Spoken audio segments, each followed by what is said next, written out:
that prosperity can only come from peace.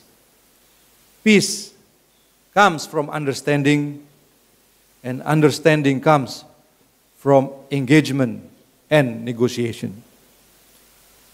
Visi Presiden Prabowo tersebut berangkat dari keyakinan bahwa perdamaian hanya akan bisa tercipta jika kita bekerja sama. Dunia tidak membutuhkan lebih banyak perpecahan dan rivalitas. Namun sebaliknya, dunia membutuhkan kepemimpinan yang kolaboratif, inklusif, dengan merangkul semuanya. Karena sesuai dengan pepatah kuno bahwa 1000 kawan terlalu sedikit, satu musuh terlalu banyak. Assalamualaikum warahmatullahi wabarakatuh. Salam sejahtera bagi kita semua. Om Swastiastu, Shalom, Namo Buddhaya, Rahayu. Mengawali pernyataan pers tahunan ini, izinkan saya atas nama pribadi dan atas nama seluruh jajaran Kementerian Luar Negeri mengucapkan selamat tahun baru 2025. Tahun baru ini merupakan gerbang pembuka harapan baru,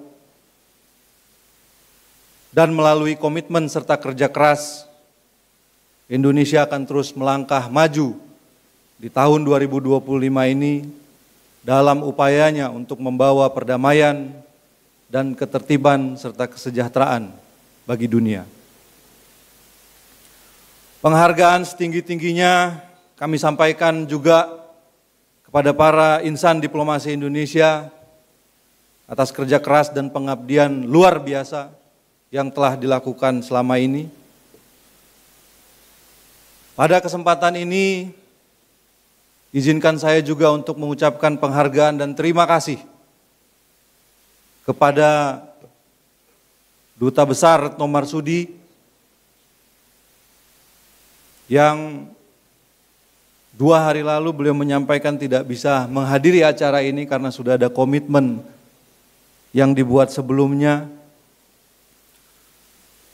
Saya berterima kasih atas kepemimpinan beliau sebagai Menteri Luar Negeri Republik Indonesia selama 1 dekade yang telah meletakkan banyak hal dalam rangka meningkatkan diplomasi Indonesia. Dan saya juga secara pribadi mengucapkan terima kasih kepada beliau yang telah memberikan saya tim yang terbaik di Kementerian Luar Negeri ini sehingga proses transisi ini bisa berjalan dengan baik. Penghargaan yang tinggi dan sebesar-besarnya ini juga tentu kami sampaikan kepada Duta Besar Hasan Wirayuda, Profesor Alwi Shihab, para sesepuh dan diplomat senior Indonesia yang telah memberikan kehormatan dengan hadir pada acara pada pagi hari ini. Dalam kesempatan ini kami juga didampingi oleh 3 wakil menteri luar negeri. Yang pertama, Bapak Wakil Menteri Luar Negeri Anies Mata. Kemudian Bapak Arman Hatta-Nasir dan Bapak Arif Hafaz Sugroseno.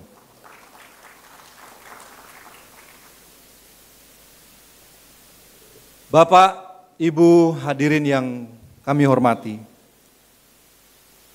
2024 merupakan tahun yang penting bagi Indonesia, di mana pada bulan Februari tahun lalu kita melaksanakan sebuah pemilihan umum,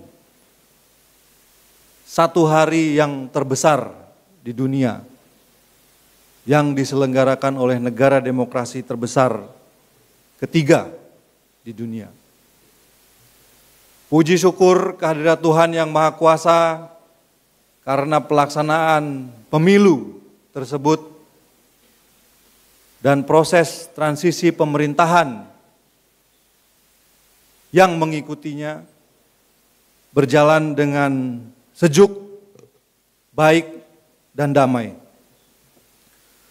Sehingga tercipta sebuah suasana dan stabilitas politik yang kuat dan kondusif,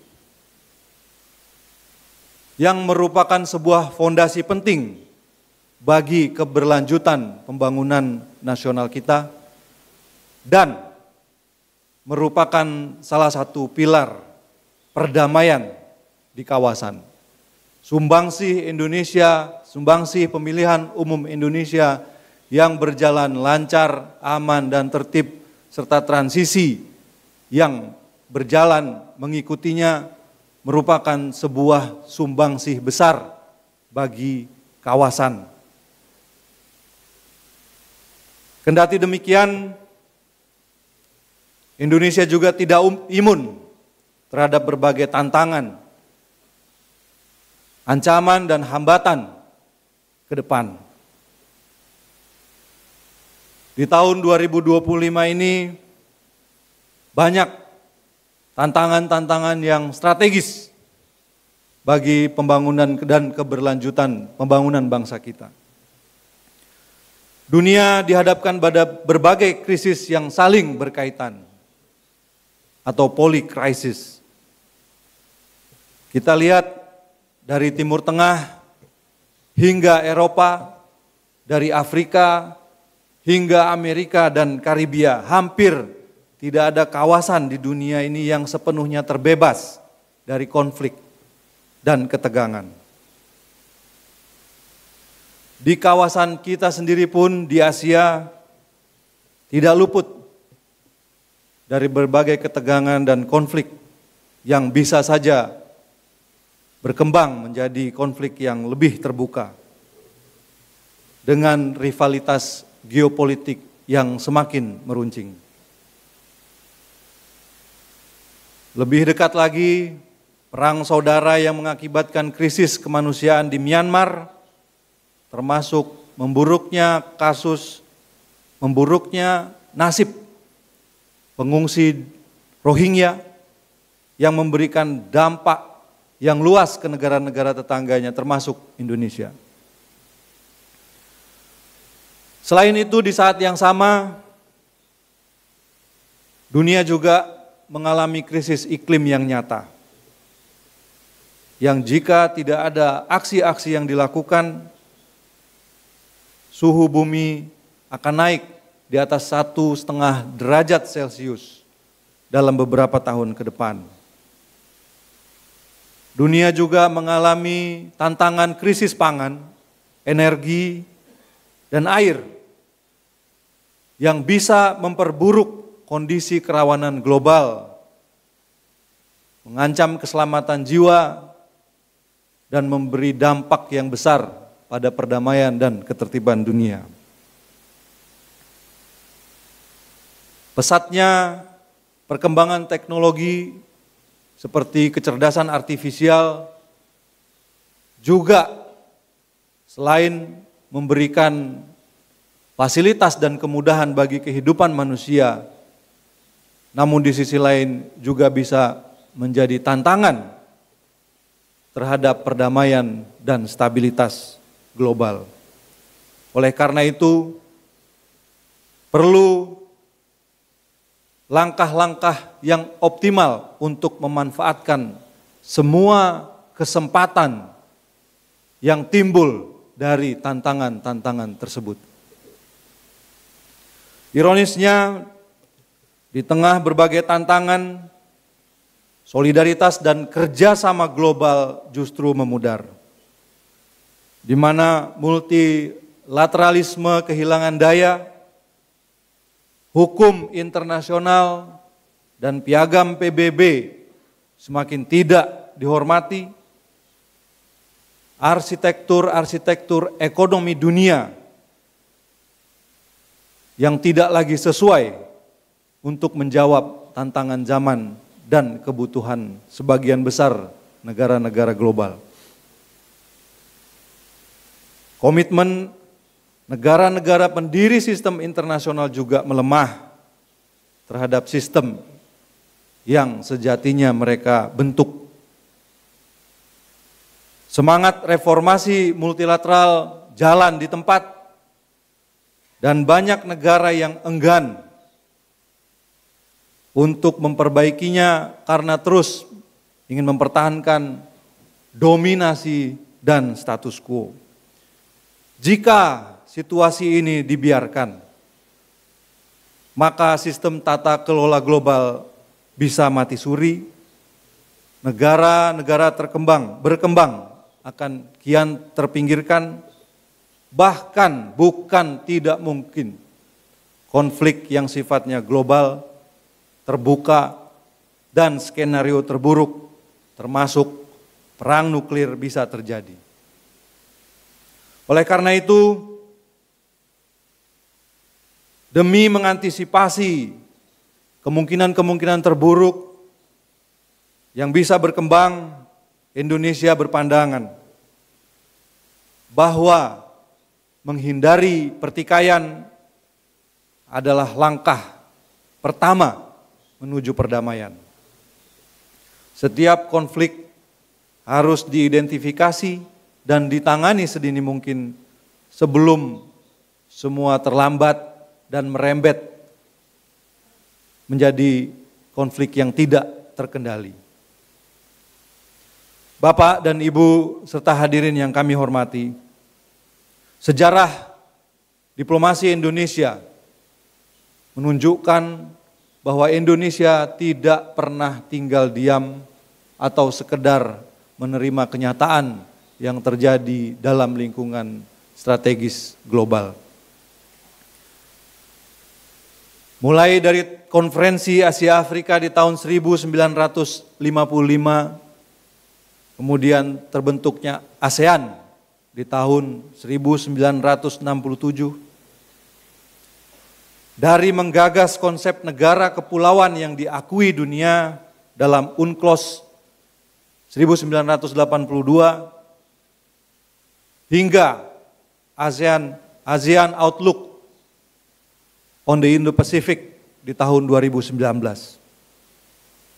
Sejarah diplomasi Indonesia konsisten menunjukkan bahwa Indonesia merupakan pelopor perubahan dan selalu menjadi bagian dari solusi serta jembatan berbagai perbedaan. Namun tentu saja jembatan itu tidak cukup hanya dibangun, tetapi juga harus bisa dilalui bersama. Seperti pesan Presiden Prabowo Subianto, saya kutip,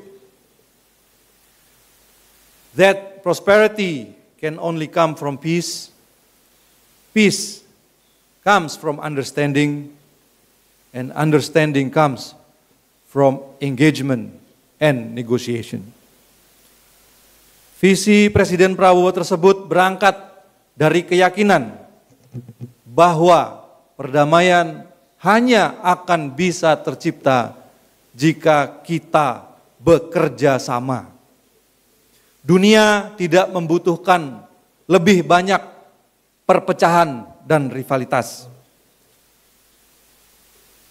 Namun sebaliknya, dunia membutuhkan kepemimpinan yang kolaboratif, inklusif, dengan merangkul semuanya. Karena sesuai dengan pepatah kuno bahwa 1000 kawan terlalu sedikit, 1 musuh terlalu banyak. Kepemimpinan yang menjawab tantangan secara berani melalui cara-cara yang inovatif. Di bawah kepemimpinan Presiden Prabowo, Indonesia akan menempatkan diri di panggung dunia sesuai dengan marwahnya sebagai sebuah negara besar dan sebagai mitra terpercaya serta tetangga yang baik. Dalam konteks ini, maka diplomasi kita tidak hanya responsif terhadap krisis, namun juga harus bersifat antisipatif, progresif, dan visioner. Diplomasi yang mengedepankan nilai-nilai kemanusiaan, persatuan, keberpihakan pada kesejahteraan rakyat dan keadilan bagi semua. Dengan kata lain, diplomasi yang berasal dari nilai-nilai luhur bangsa seperti yang tercantum dalam Pancasila dan Astacita sebagai panduan strategisnya.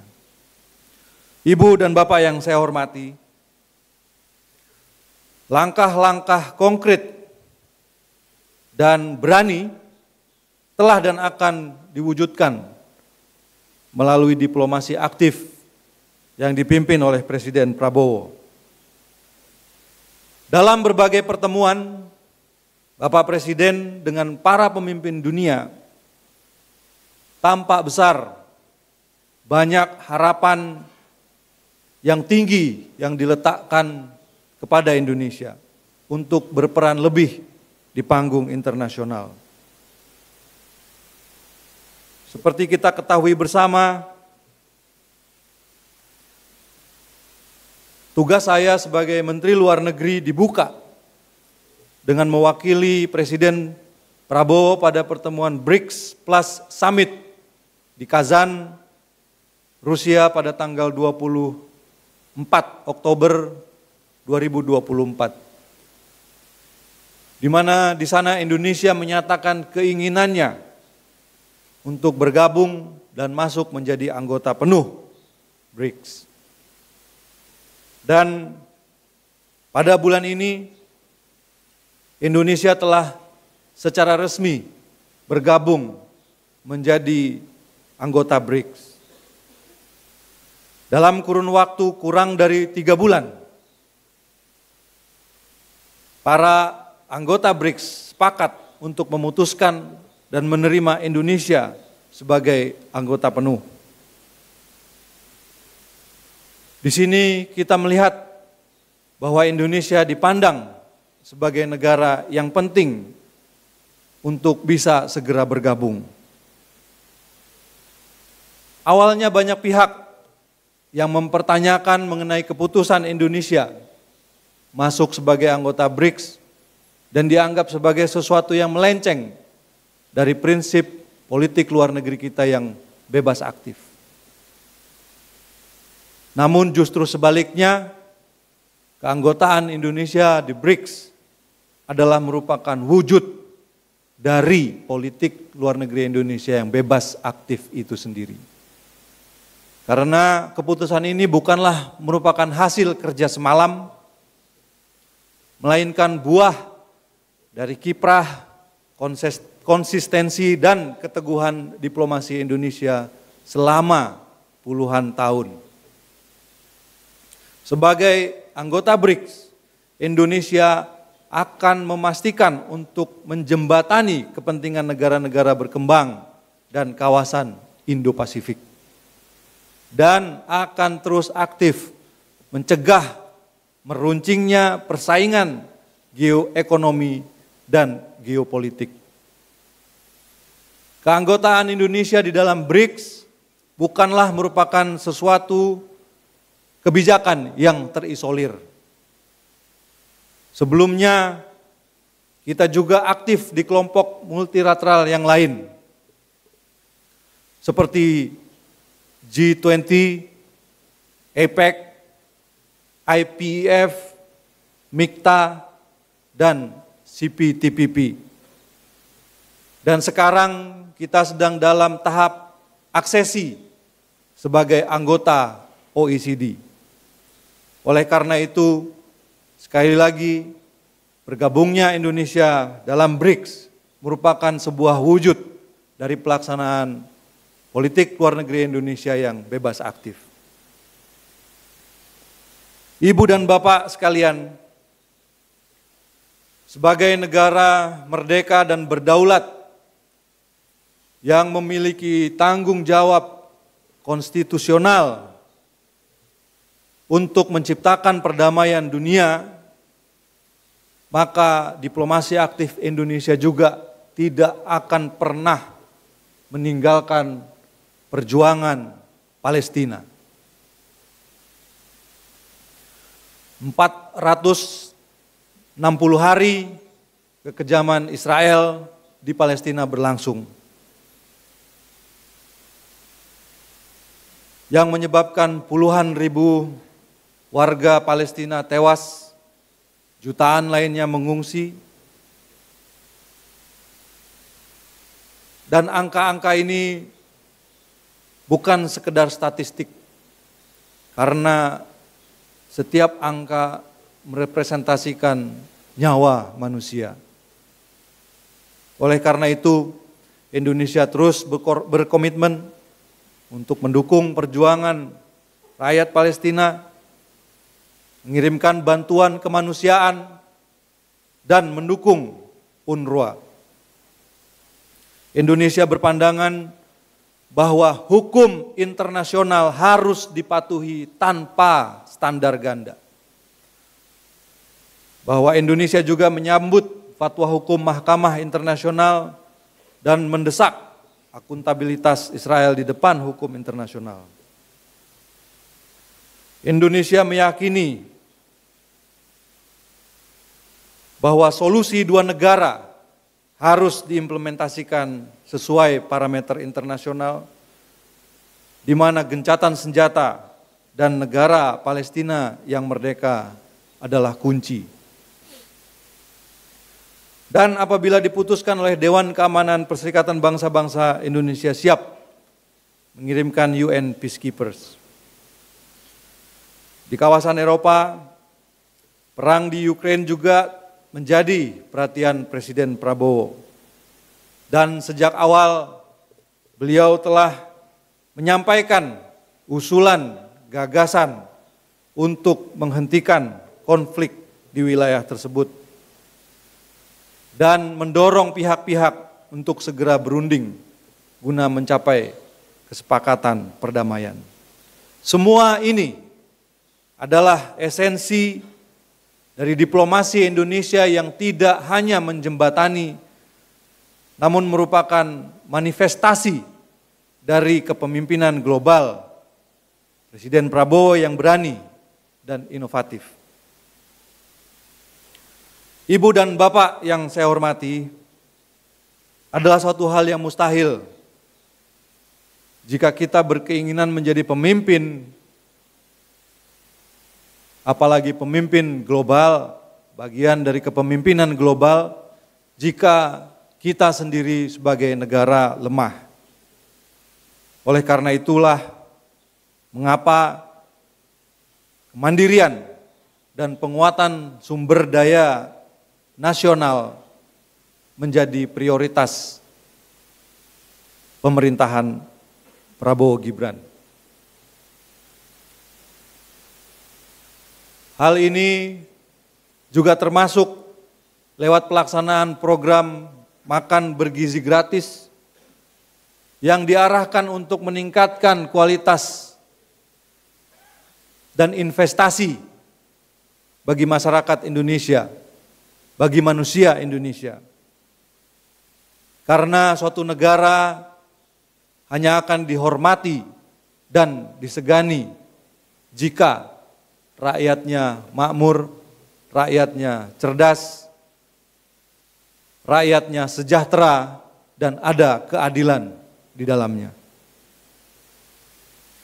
Hal ini juga sejalan dengan arahan Presiden Prabowo di mana peran internasional dan pembangunan nasional harus berjalan seiring dan seimbang. Untuk itu, diplomasi Indonesia akan diarahkan untuk mendukung realisasi dari program-program pemerintah di bidang peningkatan kualitas sumber daya manusia dan investasi sumber daya manusia, di bidang ketahanan nasional, kemandirian pangan dan kemandirian energi, serta terciptanya kedaulatan negara.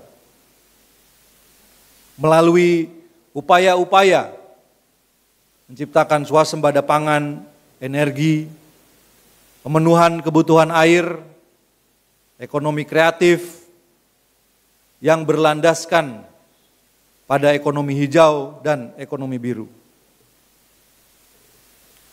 Bagi Indonesia, mempertahankan kedaulatan Negara Kesatuan Republik Indonesia merupakan perintah konstitusi. Untuk itu, diplomasi perbatasan darat dan laut akan terus diperkuat dan penyelesaian perjanjian batas dengan negara-negara tetangga juga akan dipercepat. Kerjasama konstruktif dengan negara tetangga yang bersifat saling menguntungkan akan terus dipupuk, termasuk melalui kerjasama ekonomi. Kita bersyukur bahwa dukungan dunia internasional terhadap keutuhan wilayah dan kedaulatan Indonesia semakin solid. Dukungan ini akan terus kita galang melalui berbagai upaya, melalui berbagai pendekatan, dan melalui berbagai hubungan yang kolaboratif. Indonesia juga akan terus mengintensifkan penanganan isu-isu strategis yang mempengaruhi kedaulatan dan hak berdaulat, termasuk isu keamanan maritim, keselamatan pelayaran, dan perikanan, sebagaimana yang telah dilakukan secara konsisten. Indonesia juga akan terus meningkatkan kerjasama pertahanan dengan negara-negara mitra. Bapak dan Ibu sekalian, Indonesia mengelola sejumlah alur pelayaran penting dan strategis bagi ekonomi dunia. Selat Malaka, Selat Singapura, Selat Sunda, dan Selat Lombok adalah urat nadi perekonomian kawasan dan dunia. Secara geostrategis, Indonesia juga terletak dekat dengan salah satu titik konflik di kawasan, yaitu Laut Cina Selatan. Saya tegaskan bahwa posisi Indonesia adalah tetap mengutamakan penyelesaian berbagai ketegangan dan konflik secara damai, dan mencari langkah-langkah titik-titik temu di mana bisa dilakukan kerjasama yang saling menguntungkan. Untuk memastikan stabilitas maritim di kawasan, Indonesia juga akan terus mendorong dialog konstruktif dalam penyelesaian kode etik Laut Cina Selatan. Dalam konteks ini, saya juga ingin menegaskan bahwa diplomasi Indonesia akan tetap berpegang teguh pada tujuan negara seperti yang tercantum di dalam pembukaan Undang-Undang Dasar 1945, yaitu melindungi segenap bangsa Indonesia dan seluruh tumpah darah Indonesia, termasuk kedaulatan wilayah Negara Kesatuan Republik Indonesia. Posisi Indonesia tetap konsisten dan berpegang teguh pada hukum internasional yang berlaku, termasuk Konvensi Hukum Laut UNCLOS 1982,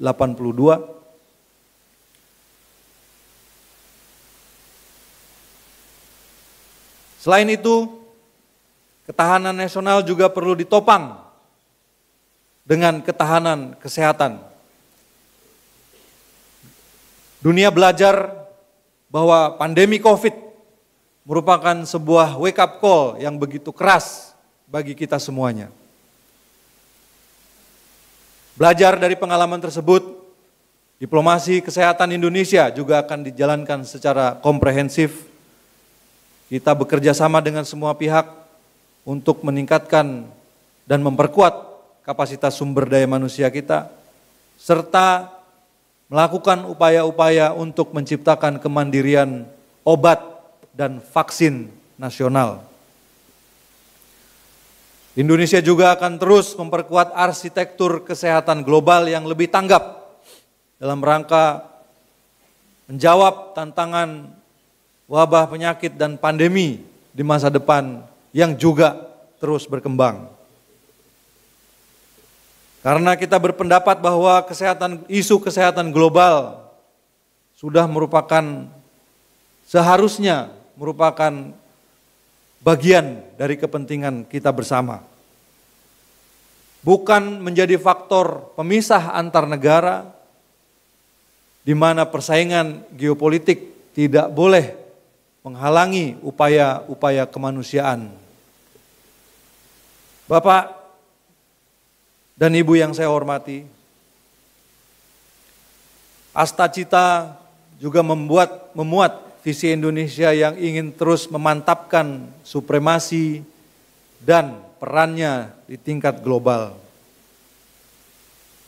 Presiden Prabowo telah menegaskan bahwa Indonesia ingin menjadi tetangga yang baik.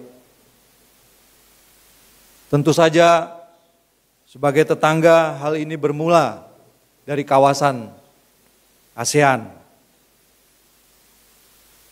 Sejak terpilih bahkan sebelum dilantik, beliau sudah melakukan kunjungan ke negara-negara ASEAN. Hal ini menunjukkan pentingnya ASEAN bagi Indonesia. Ke depan, Indonesia akan terus mengedepankan kesatuan dan sentralitas ASEAN di kawasan. Dalam konstelasi geopolitik Asia Pasifik saat ini, sentralitas tersebut juga bermakna pelaksanaan kewajiban hukum para negara sahabat di luar kawasan yang telah melakukan aksesi terhadap Traktat Persahabatan dan Kerjasama atau Treaty on Amity and Cooperation. Untuk itu, Indonesia akan terus mendorong dukungan dan penghormatan terhadap TAC yang semakin luas. Indonesia juga akan berupaya aktif membantu penyelesaian krisis politik dan kemanusiaan di Myanmar. Di kawasan yang lebih luas, Indonesia juga berkomitmen untuk memperkuat hubungan-hubungan dengan negara-negara Pasifik, menjadi mitra pembangunan yang setara di Pasifik, dengan dilandasi oleh prinsip-prinsip saling menghormati dan menghargai.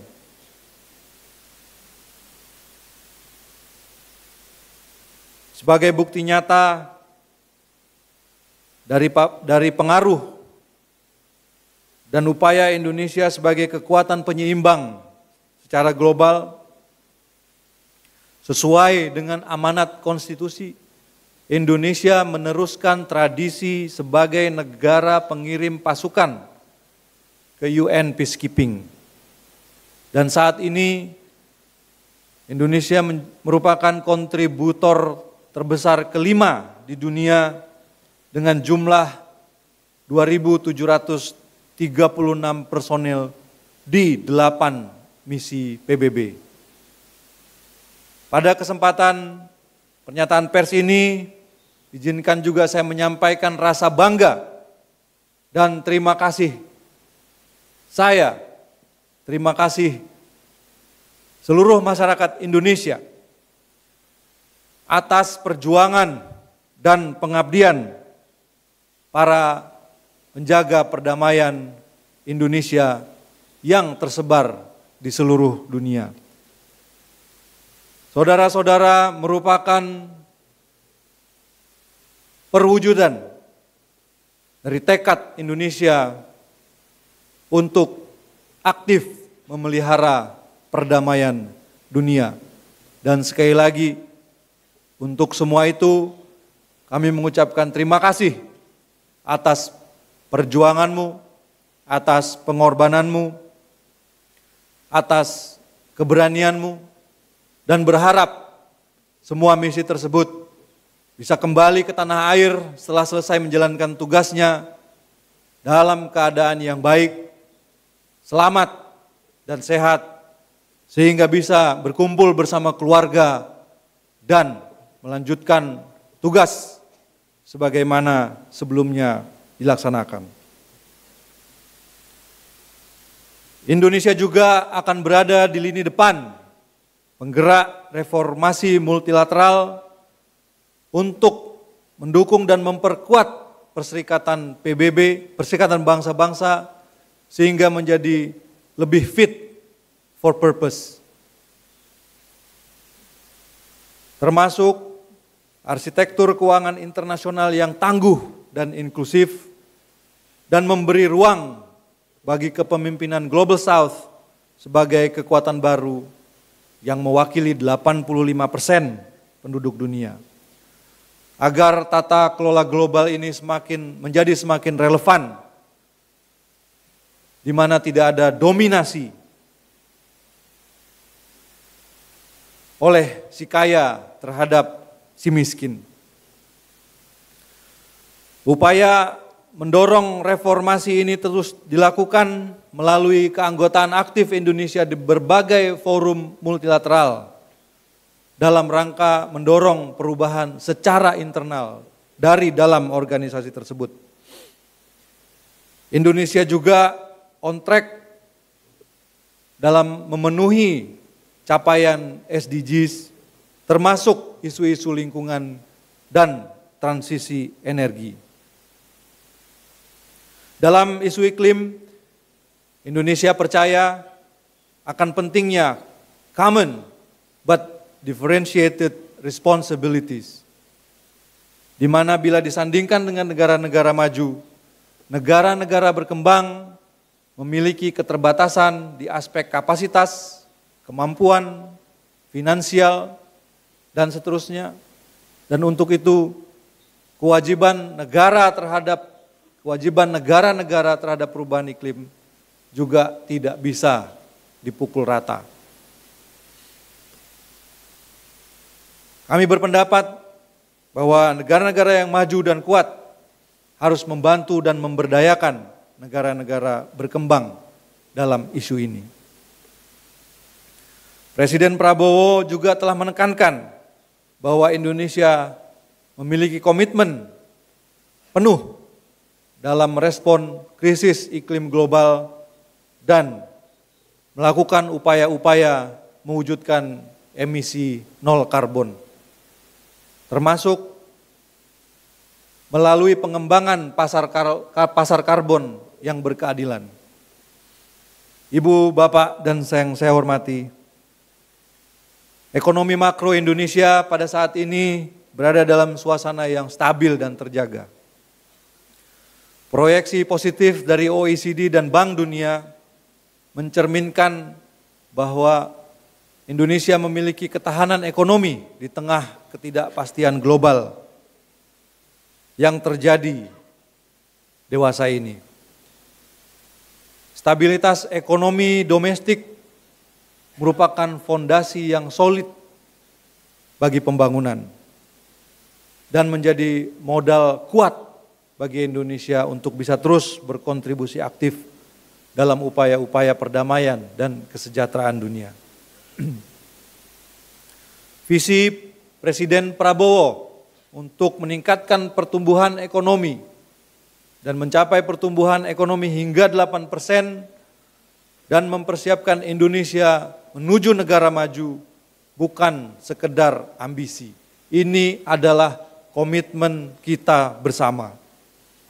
Oleh karena itu, fokus diplomasi ekonomi Indonesia ditujukan untuk mewujudkan asta-cita yang mencakup kedaulatan, ketahanan, serta kemandirian pangan dan energi nasional, percepatan transisi energi hijau, pengembangan ekonomi biru, penguatan ekonomi digital dan kreatif, serta mendukung hilirisasi berbagai komoditas. Diplomasi Indonesia akan proaktif dan luas untuk mendorong transformasi ekonomi nasional yang berlandaskan keadilan, kemandirian dan kemitraan yang saling menguntungkan, serta mendorong ketahanan, inovasi, dan inklusi. Diplomasi ekonomi Indonesia akan mendorong perdagangan yang lebih adil, perluasan pasar produk Indonesia di luar negeri, termasuk negara-negara non-tradisional, negara-negara yang menjadi mitra kerja non-tradisional Indonesia selama ini, serta menarik investasi yang mendukung prioritas dan program-program kerja pemerintah. Di pasar non-tradisional seperti Afrika, Karibia, dan Pasifik, kita akan terus meningkatkan kemitraan yang strategis, sekaligus mencari tujuan-tujuan baru bagi investasi Indonesia. Indonesia juga berkomitmen menyelesaikan perjanjian perdagangan internasional yang sedang berjalan untuk mengurangi ketegangan perdagangan serta memberikan pelindungan bagi seluruh pelaku usaha termasuk usaha-usaha UMKM. Pembangunan dan pertumbuhan ekonomi yang berkelanjutan ini merupakan pilar utama, salah satu pilar utama dari diplomasi Indonesia. Kita juga dalam melaksanakan diplomasi ekonomi tidak tinggal diam, namun tetap merespon berbagai praktek dan kebijakan ekonomi yang tidak adil, termasuk terhadap komoditas dan produksi unggulan Indonesia. Karena itu, diplomasi ekonomi di bawah kepemimpinan Presiden Prabowo akan memperjuangkan arsitektur perekonomian dunia yang lebih inklusif dan berkeadilan, di mana suara dan kepentingan negara-negara berkembang juga terwakili.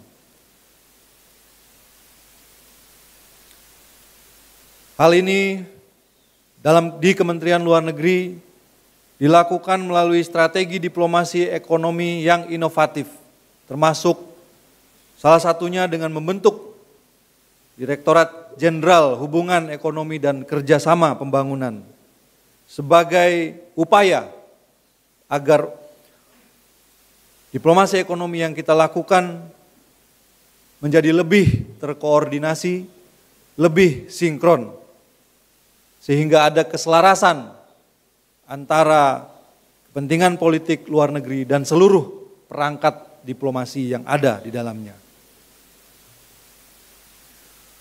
Berbicara tentang perangkat diplomasi, bantuan pembangunan sebagai salah satu diplomatic tools juga merupakan bentuk smart power yang mengelevasi posisi dan pengaruh Indonesia.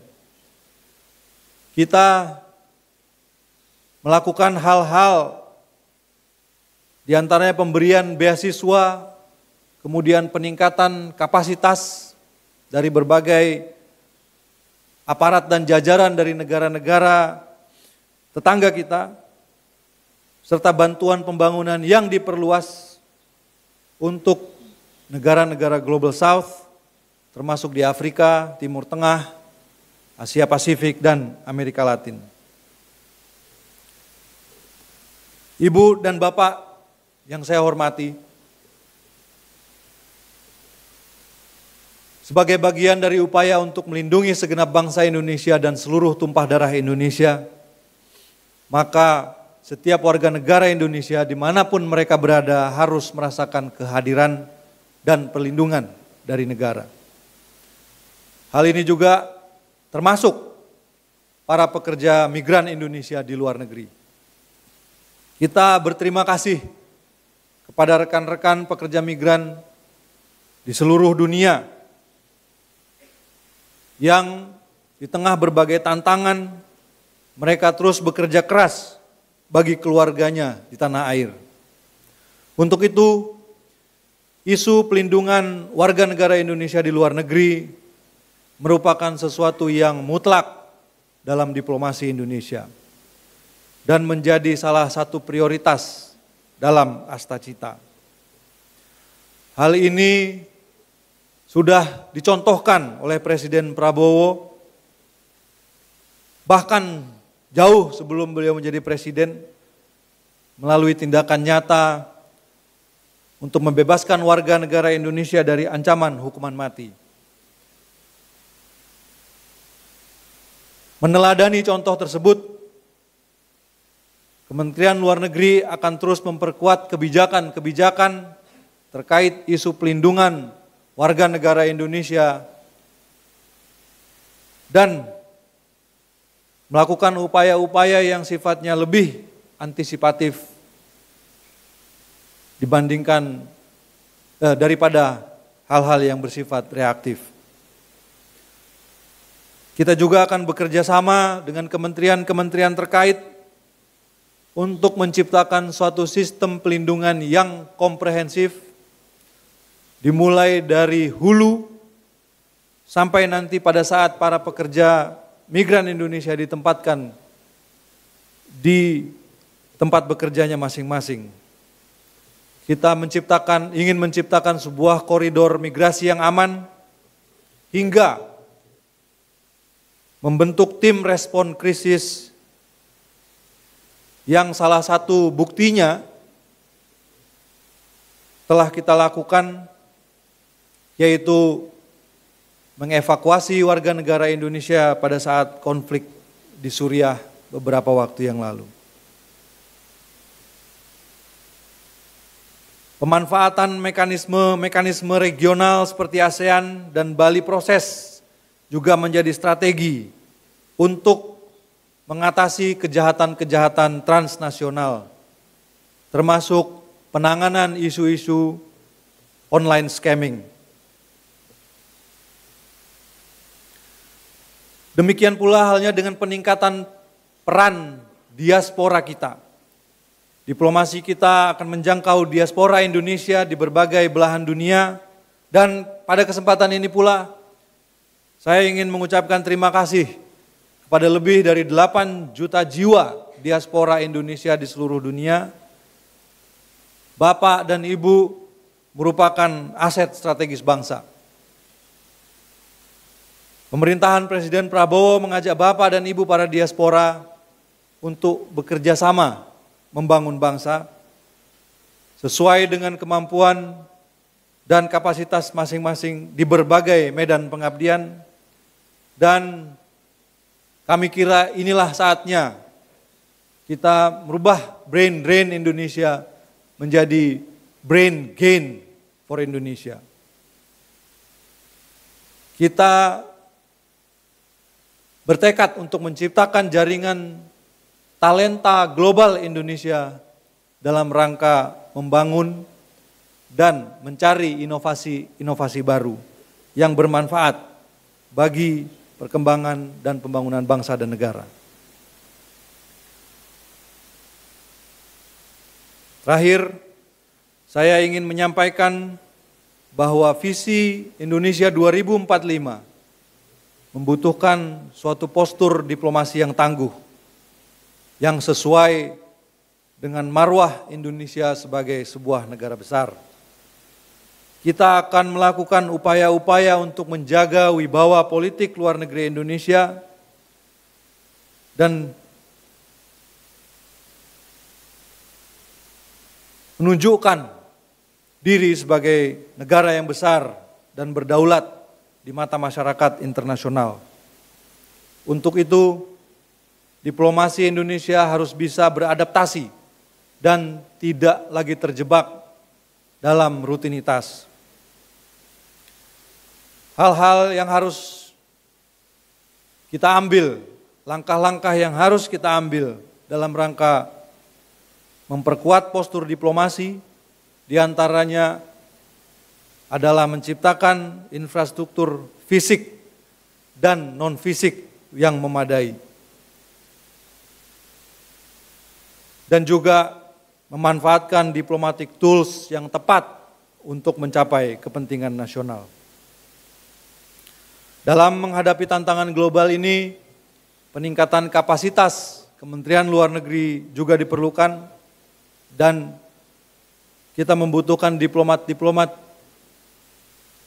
yang tangguh, kreatif, gesit, dan berani, didukung oleh sistem data dan komunikasi yang responsif. Bapak dan Ibu yang saya hormati, diplomasi adalah sebuah kerja kolektif dan kami hanya bisa melangkah sejauh dukungan yang dibangun bersama. Sebagai salah satu mitra penting, media dan pers telah menjadi jembatan komunikasi antara pemerintah dan masyarakat, serta mendorong utama transparansi, akuntabilitas, dan keterbukaan informasi. Oleh karena itu, izinkan saya juga pada kesempatan ini mengucapkan apresiasi dan penghargaan saya yang setinggi-tingginya kepada rekan-rekan media atas dedikasinya menyampaikan informasi secara cepat, akurat, dan profesional dalam rangka mendukung pelaksanaan diplomasi Indonesia. Kemlu akan terus melanjutkan komitmen untuk menciptakan komunikasi yang mengalir dan hangat kepada rekan-rekan di media. Kami juga mengucapkan terima kasih kepada mitra Kementerian Luar Negeri selama ini, Komisi 1 DPR RI, kementerian-kementerian dan lembaga yang lain, BUMN dan sektor swasta, think tank, sivitas akademika dari berbagai perguruan tinggi, para perwakilan negara-negara sahabat, dan organisasi-organisasi internasional. Semoga kerjasama yang telah terjalin baik dengan institusi Kementerian Luar Negeri ini dapat terus berjalan sebagaimana yang telah tercipta dan diciptakan oleh para pendahulu-pendahulu saya. Sebagai penutup, saya ingin tegaskan bahwa diplomasi Indonesia akan bekerja keras menyongsong Indonesia Emas, memastikan Indonesia menjadi bangsa yang merdeka, berdaulat, adil, dan makmur, dan menjadi bangsa yang disegani di dunia. Semoga Tuhan Yang Maha Esa senantiasa menyertai langkah-langkah diplomasi Indonesia. Terima kasih. Assalamualaikum warahmatullahi wabarakatuh.